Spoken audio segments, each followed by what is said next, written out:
Tapi yang paling legend dan khas Jogja itu sebenarnya suara drum band, Marching band ya. marching band. Yang terletak deng deng. Konon dia ketika sedang olahraga pagi itu, sebelum olahraga pagi itu, sedang persiapan gitu kan, itu pagi-pagi buta gitu, dia mendengar suara drum band gitu. Dia cerita itu mendengar suara itu menjelang tengah malam gitu, jam 10 menjelang jam 12. Dan itu nggak hanya terjadi sekali, beberapa kali. Jadi itu jadi ingatan yang lumayan kuat lah di dirinya. Orang yang tinggal baru di Jogja itu biasanya sambutannya itu suara, kalau nggak gamelan suara drum band. Kalau mereka mendengar suara yang demikian, konon katanya ya dia sudah diterima di Jogja gitu.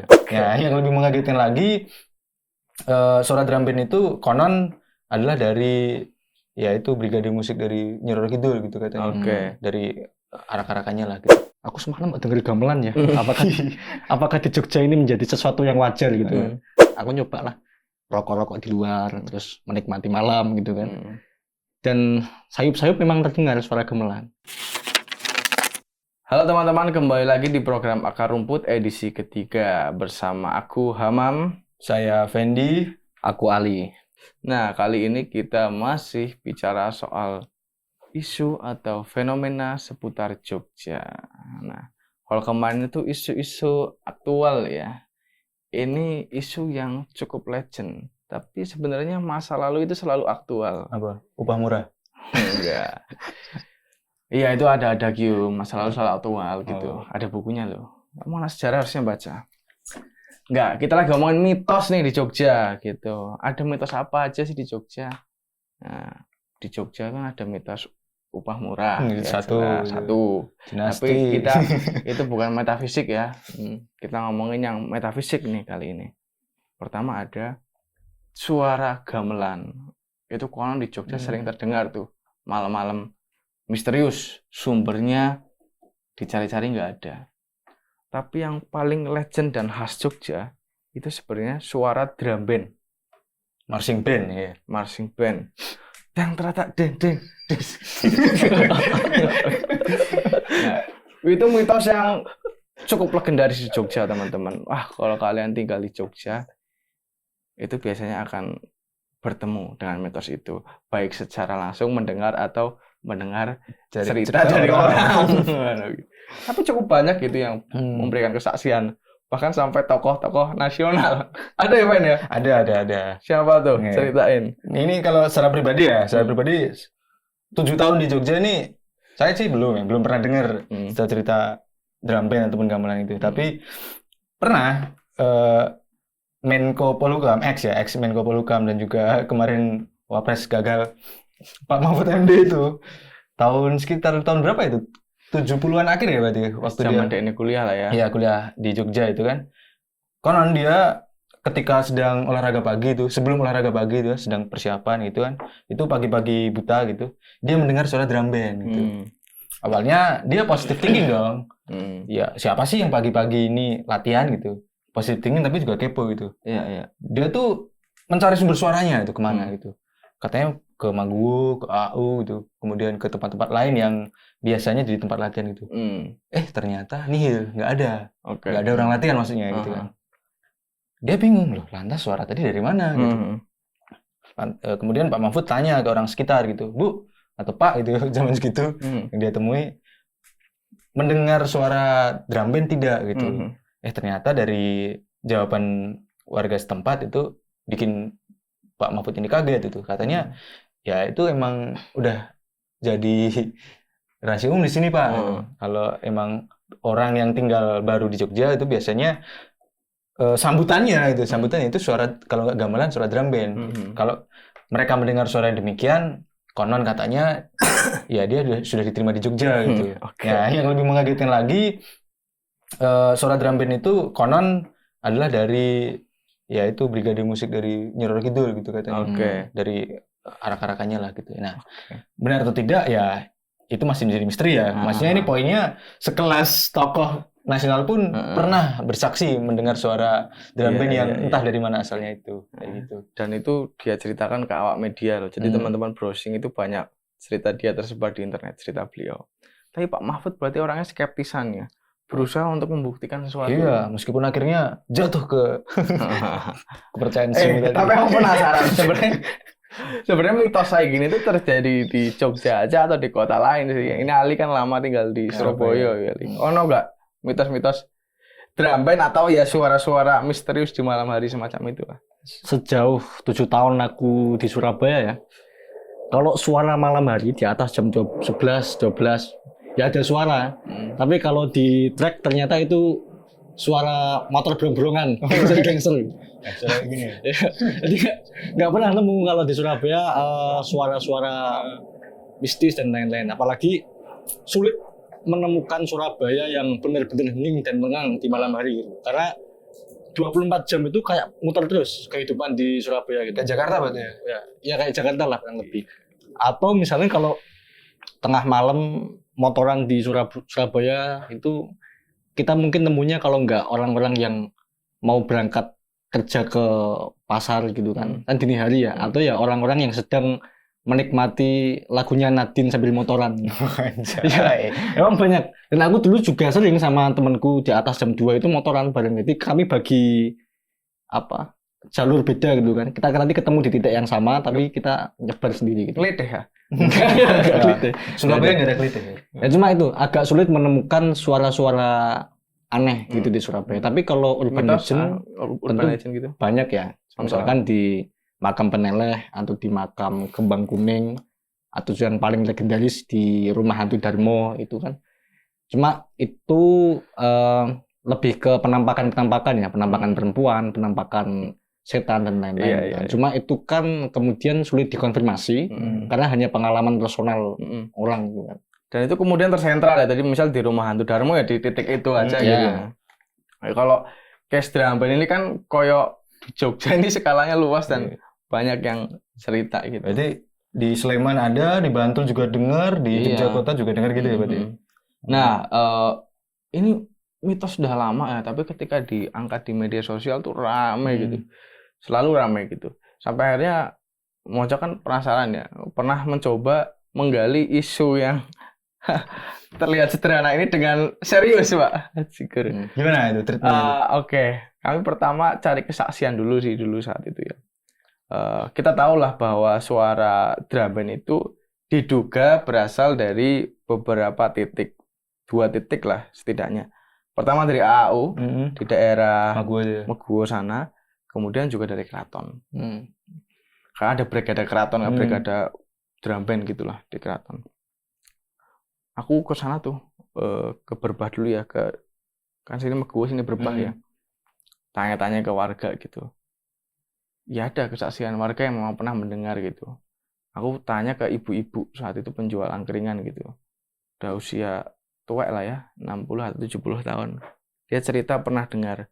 Tapi nggak dini hari ya, dia cerita itu mendengar suara itu menjelang tengah malam gitu, jam 10 menjelang jam 12. Dan itu nggak hanya terjadi sekali, beberapa kali. Jadi itu jadi ingatan yang lumayan kuat lah di dirinya. Di Berbah aku ngobrol sama 2-3 orang, memberikan kesaksiannya sama pernah gitu ya. Jamnya juga jamnya beda-beda. Oh, jamnya beda-beda. Ada nih mas-mas dari Berbah, jaraknya dari AAU itu sekitar 3 kiloan lah. Dia cerita kalau dia sesuai dengan mitosnya kan dini hari ya, dia dengar menjelang subuh itu, zaman puasa. Itu karena puasa kan biasanya begadangan cacah desa ngono kuwi, nang pos ronda. Tapi yang jauh-jauh dari AAU pun ada kesaksian serupa gitu. Kedengeran juga.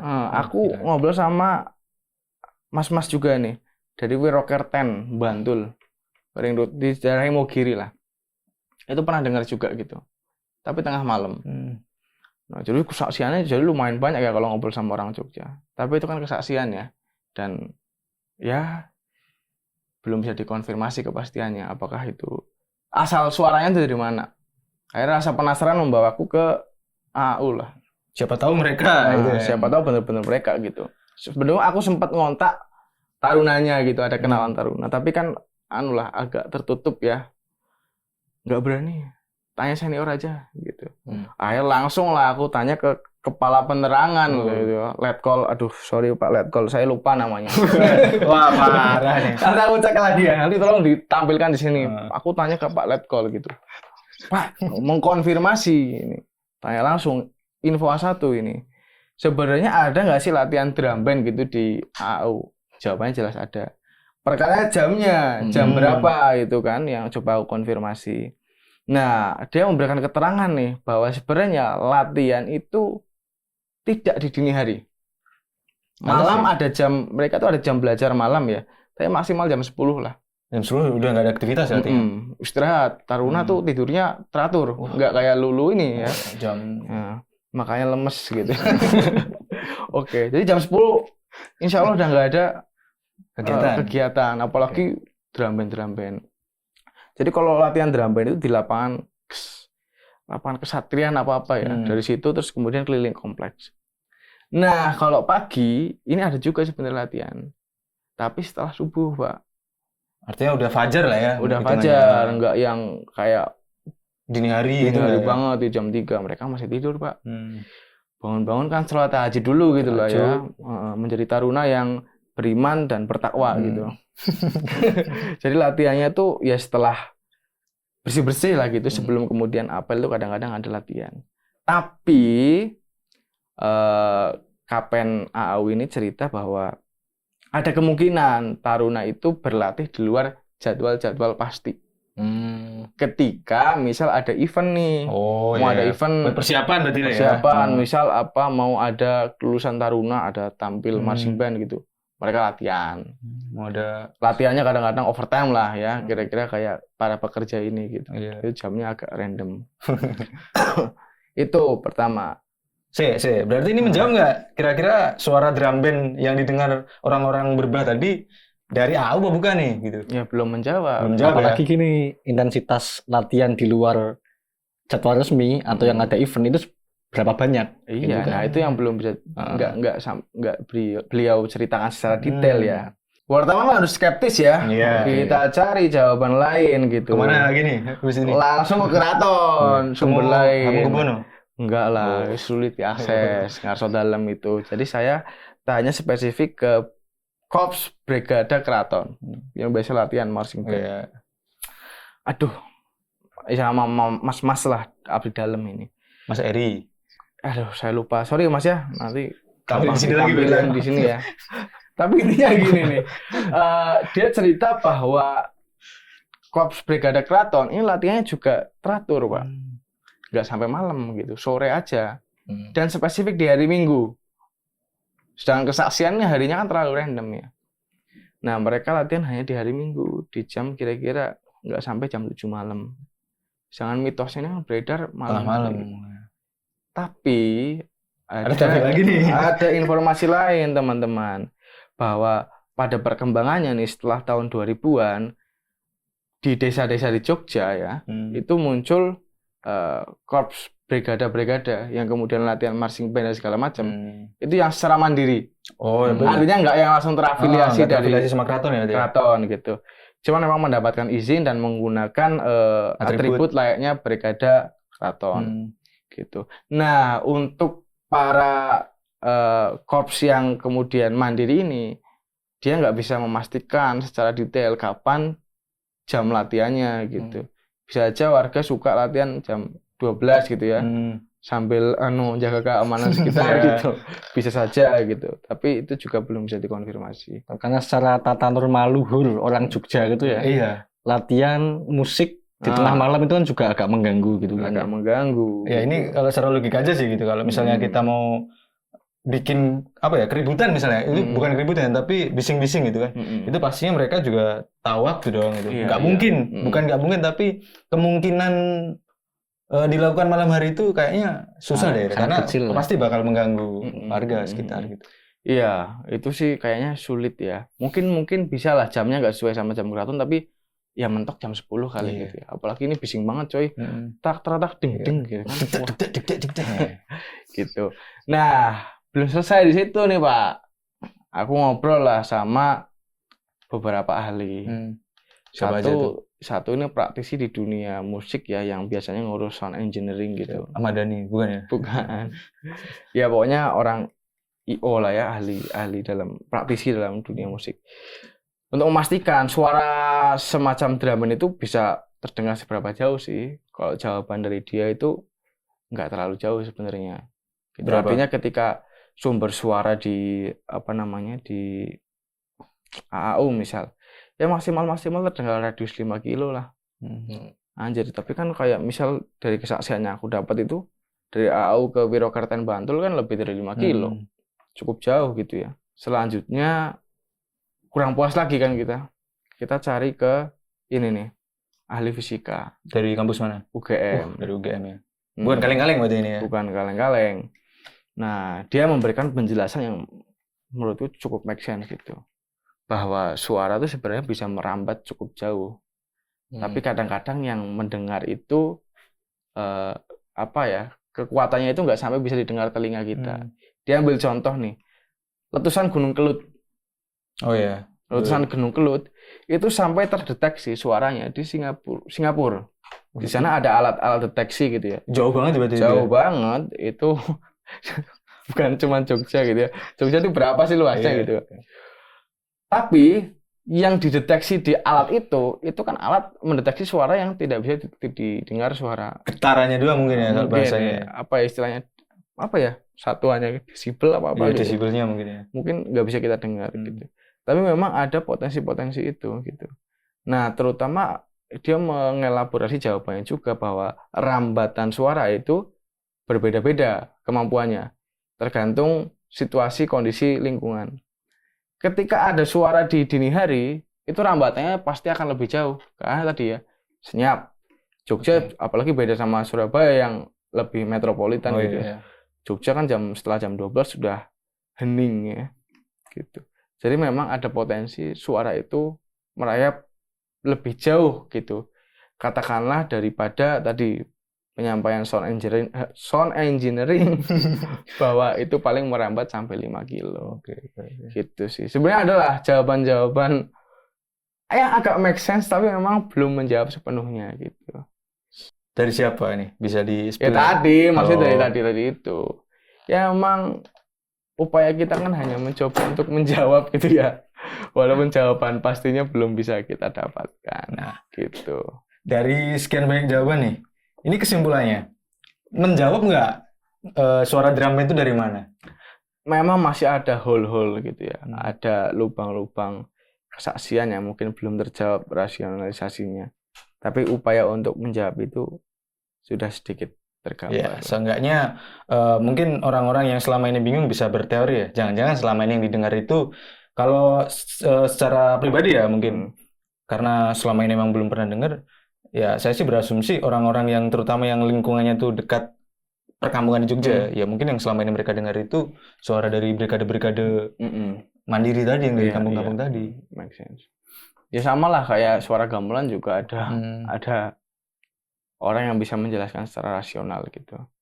Kamu kalau gamelan pernah dengar di Jogja? Nah, kalau gamelan pernah, kalau drum belum. Aku kan di Jogja ini kebetulan tempat tinggalku itu di satu desa yang kalau malam hening ya. Kemudian tempatku itu menyendiri di belakang melingkar itu kan persawahan dan kebun warga gitu kan. Nah itu sebenarnya aku pas awal-awal tinggal di situ nggak pernah dengar ada suara-suara entah itu gamelan atau yang lain gitu kan. Sampai kemudian ada beberapa teman dari luar yang menginap terus pagi cerita mesti aku semalam dengar gamelan ya. Apakah di Jogja ini menjadi sesuatu yang wajar gitu kan. Nah aku kan belum pernah alami, akhirnya penasaran sampai satu ketika tengah malam dan kondisi sangat sepi, aku nyoba lah rokok-rokok di luar, terus menikmati malam gitu kan. Dan sayup-sayup memang terdengar suara gamelan. Kenceng nggak atau sayup-sayup? Oh, sayup-sayup. Sorry. Terus kemudian aku ya tadilah insting wartawan kan skeptis ya, ingin membuktikan gitu kan. Aku mencoba berjalan ke arah belakang yang notabene itu kebun, memang kebun. Tegalan gitu. Aku jalan ke arah belakang gitu untuk mengecek apakah ada penampakan apa gitu kan. Tapi ternyata nggak ada apa-apa di situ. Yang aku lihat justru di bagian belakang, paling belakang si kebun. Jadi tempatku kebun paling belakang lagi itu ternyata ada perkampungan.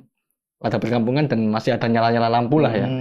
Nah, asumsiku jangan-jangan sebenarnya suara gamelan itu datang dari rumah-rumah warga itu. Mungkin lah ada yang malam-malam nyetel gamelan gitu kan. Itu menjadi masuk akal karena di desaku di Rembang itu aku punya tetangga, rumahku pun di Rembang agak nyelempet ya. Dan di bawahku ada rumah tetangga itu yang kalau setiap malam di atas jam 11 malam itu mesti nyetel radio yang entah itu gamelan, wayangan atau ketoprak. Iya. Biasanya sampai pagi juga tempatku ya. Iya, maksudnya itu biasanya jadi semacam ASMR gitu ya. Iya. Mendengar gamelan bisa membuat tidur lebih tenang dan nyenyak gitu. Yes, benar, make sense. Kalau sekarang zaman sekarang kan Gen Z ini ASMR kan suara gemercik air, suara hujan. Tapi Pak, ini Pak, apa nih? selain drum band sama gamelan, ini pengalaman pribadi ya gitu ya. Jangan dikait-kaitkan dengan upah murah ya. Enggak beda-beda. Ini metafisik loh ya. Ya enggak metafisik juga, ada pembuktiannya gitu. Oke. Kalau kita jalan-jalan nih, misalnya kita lagi gabut itu. Di Jogja itu kalau malam sering ada teriakan-teriakan yang kalau kita cari sumber suaranya susah untuk kita temui gitu. Oke. Dan ya kalau misalnya kita mau itu mencari, kayaknya titiknya banyak gitu. Tetapi itu tidak tersentuh. Teriakan semacam apa, Pak? Teriakan dari kaum miskin kota. Oke, kan kembali pasti seperti ini. Oke. Itu Jogja banyak itu. Siap. Jadi Memang selain drum band sama gamelan, suara itu that's it. kerap kita dengar. Itu jadi jeritan ya? Iya, tapi cuma kita yang dengar. Orang-orang sana nggak dengar itu. Itu jerit kemiskinan sendiri sebenarnya, Bung. Oke. Tapi ini serius nih, ini closing lah ya. Nyambung tadi cerita Ali. Sebenarnya make sense lah sebenarnya. Ada rasionalisasi kenapa kemudian suara-suara ya, terutama yang afiliasinya dengan hal-hal yang berbau unsur kejawen gitu, kebudayaan Jawa di Jogja itu sering terdengar ya. Karena memang Jogja ini pusat kebudayaan Jawa saat ini gitu lah ya. Masih ada monarkinya gitu yang masih hidup. Jogja dan Solo lah. Setidaknya itu juga alasan yang aku dapat dari narasumber dari komunitas Gayam. Komunitas Gayam itu komunitas gamelan yang cukup gede di Jogja. Kerawitan berarti ya? Kerawitan. Kenapa kemudian banyak kesaksian mendengar suara gamelan di malam hari ya karena potensi orang dengar gamelan di Jogja itu jauh lebih tinggi gitu ketimbang misal di Singapura. misal di Jakarta atau di Surabaya gitu ya. Karena ini pusat kebudayaan Jawa gitu. Masih banyak orang yang belajar gamelan atau menikmati musik gamelan gitu sebagai ASMR dan lain-lain. Itu sih. Tapi sebenarnya banyaklah mitos menarik yang bisa kita kulik dari sudut pandang yang lebih rasional. Nah, teman-teman, misalnya ya, contoh yang di Surabaya ya, kan penampakan katakanlah di makam Kembang Kuning gitu kan, ada penampakan perempuan setiap tengah malam gitu kan. Perempuan semacam apa ini? Ya perempuan cantik lah gitu kan sebenarnya. Kemudian ketika di Mojo pernah ada yang nulis kok, kemudian ketika dicek itu ternyata makam Kembang Kuning kalau tengah malam itu biasanya jadi tempat prostitusi. Jadi kuat dugaan kalau perempuan yang berkeliaran di Kembang Kuning itu tadi itu sih ya penjajah itu tadi kan, PSK luar biasa ya Surabaya, dinamikanya emang unik gitu ya.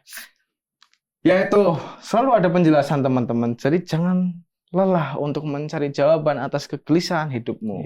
Jangan suzon juga ya apa-apa dikaitin sama yang mistis. Tapi kalau kalian capek, bisalah komentar usul, tolong pecahkan misteri ini gitu. Nanti kalau kami bisa, coba kami cari jawabannya gitu. Itu aja mungkin untuk edisi Akar Rumput kali ini. Sampai jumpa di edisi selanjutnya. See you guys. See you.